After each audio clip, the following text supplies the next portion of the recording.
Happy Monday, Pre-K 1. You're right, we're going to continue working in our unit in plants. And we have a new book for the week. It's called The Curious Garden. And curious means which a lot of you will like, when you have questions and you wonder about things because you're eager to learn. But this is called The Curious Garden. And I'm going to show you the illustration on the cover. The Curious Garden. I wonder, could you make a prediction what you think the book might be about? The Curious Garden by Peter Brown. Peter Brown is the illustrator and the author. So the author writes the book and the illustrator draws the pictures. So let's begin and learn about The Curious Garden by Peter Brown. There once was a city without gardens or trees or greenery or of any kind. Most people spent their time indoors. As you can imagine, it was a very dreary place. Very dark, cold. How does the city look to you?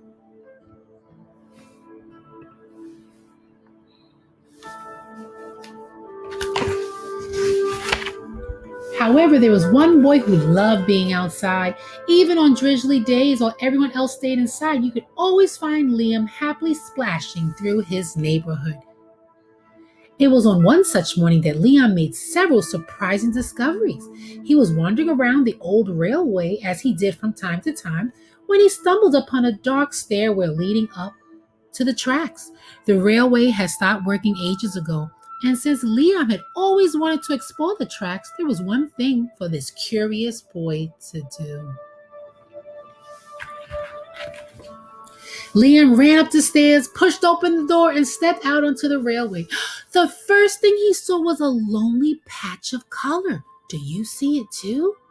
Wildflowers and plants were the last things he had expected to find up there, but when he took a closer look, it became clear that the plants were dying and they needed a gardener. Liam may have been a gardener, but he knew that he could help, so he returned to the railway the very next day and got to work. The flowers nearly drowned, and he had a few pruning problems, but the plants patiently waited while Liam found better ways of gardening. Do you see him singing to the plants? As the weeks rolled by, Liam began to feel like a real gardener, and the plants began to feel like a real garden. Most gardens stay in one place, but this was no ordinary garden. With miles of open railway ahead of it, that garden kept growing and growing. It wanted to explore. The tough little weeds and the mosses were the first to move. They popped up further and further down the tracks and were closely followed by more delicate plants. Over the next few months, Liam and the curious gardener explored every corner of the railway. And look the beauty that began to happen.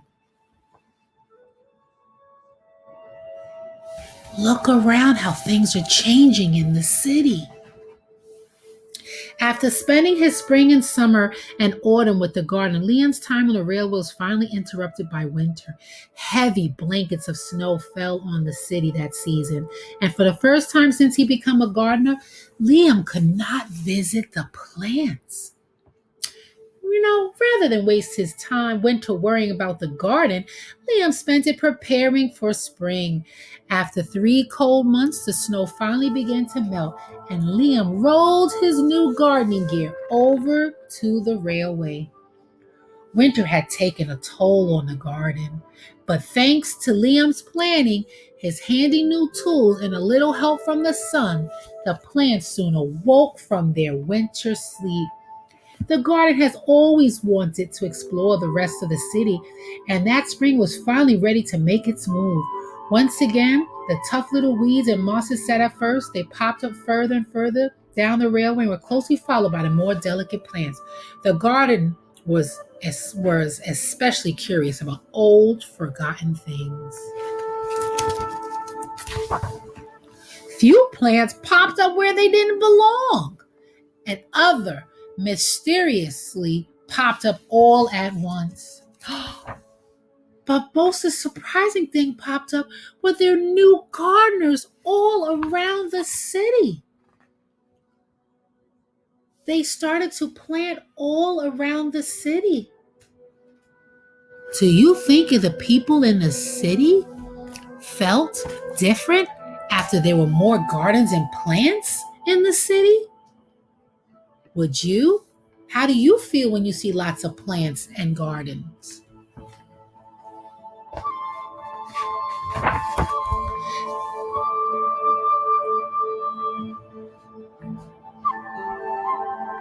Look at how beautiful the city is changing and so much greenery. Many years later, the entire city had blossomed, but of all the new gardens, Liam's favorite was where it all began. And where did it begin? Where did he first start his garden? Let me know, where did he first start his garden? And if you were going to do a garden, what would you plant? What would you need? Tell your family. Get ready for the vocabulary. That's next. Hi, Pre-K1. Let's review our vocabulary for the week. Our first word is botanist. Say the word with me, botanist. And botanist is a scientist who studies plants. Does anybody want to study plants too and become a scientist? I know you love plants. The next word is florist. Say it with me, florist. Have you ever gone to a store and they sold flowers and other plants? Well, the person that was selling it was called a florist. Let's say it again, florist. Let's look at the next two words. Oh, the next word is garden. Say that word with me, garden. Starts with a G sound. We just read a beautiful book about Liam, and he had a beautiful garden. And that's a place where you plant fruits, flowers, and vegetables are grown. And then there are people who take care of the garden. That's either a hobby or job of theirs, and they make sure that the flowers and the vegetables are growing, and they're called a gardener. Say that word with me, gardener. The next word is environment. Say that word with me, environment. Say it again, environment.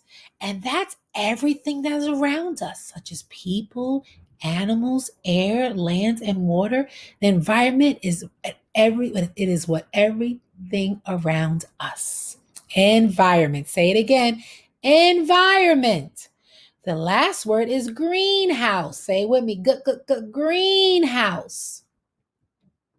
And that's a building with glass walls and a glass roof, and they used to grow plants, flowers, and vegetables. We actually had a greenhouse across the street from pre-K and our preschool across the street from PS 175. And during the winter time, they would grow plants in there. It would keep the plants and the temperature and everything warm. Because remember, remember in the story, Liam during wintertime, the plants stopped growing. Why do you think they stopped growing during the wintertime? You're right. No sunlight. It's cold. No water.